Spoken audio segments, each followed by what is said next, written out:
Welcome back to Chalk Talk Seminole fans. I'm Lane Hurt, along with head women's cross country coach Kelly Phillips. Coach Brayman talked about how you set up a schedule, what the point system means. Now, once you have that schedule, how do you go about figuring out race strategy and who's going to race where, how you're going to race? Because a lot of people don't realize you don't just go out and run your fastest every race. There is a system about it. Well, typically early on we have a lot of people racing because over the summer, the way everyone ends their spring really determines how much summer training they get. So like our incoming freshmen, oftentimes they could be running till June and July, whereas the college kids are done at the beginning of June. So their summer schedules are very different. So early on in the season, we have everybody racing just to kind of see where their fitness levels are, who's ready to race, who we may be thinking of redshirting. So early on, it's not, we're not so much going for the points, because there aren't points to be had yet. And then as the season progresses, meets like we'll go up to Wisconsin, or like this year we go to pre-ACC meet, which is now going to be counted as points. You're going to put probably the people you think are going to be there at the regional and the national meet.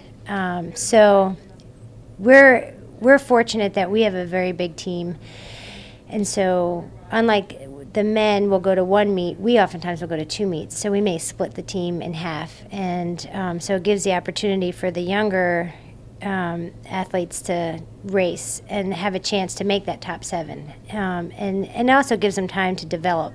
Sometimes when freshmen come in, they're just not ready to run at that level yet, so they can run at a lower key meet, build some confidence, and that you might use them later in conference or at regionals. But if you did that early in the year, it might totally freak them out. As coming in as a star high school runner, and then all of a sudden they're just one of many good ones. Having the developmental meets allows them to build up and be ready for the big meets. So, but we definitely gear towards the end of the year, like I think Coach Brayman said earlier. Nothing matters till regionals and nationals. So you can be great in October, but if you stink in November, it's kind of a wash. So we gear towards that.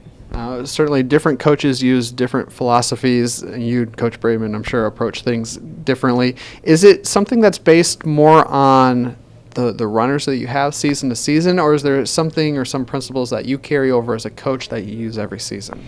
I'm kind of a gut coach. A lot of it really depends on the athlete because they're all so different. And the men and women are so very different as well because the men race 8 to 10K and the women are 5 to 6,000 meters. So, we can run a lot more than they can. We can race a lot more than they can because 8 and 10K really takes a lot out of your body. So they have to be smarter with who they race and when and not over racing them, whereas we can race them a little bit more.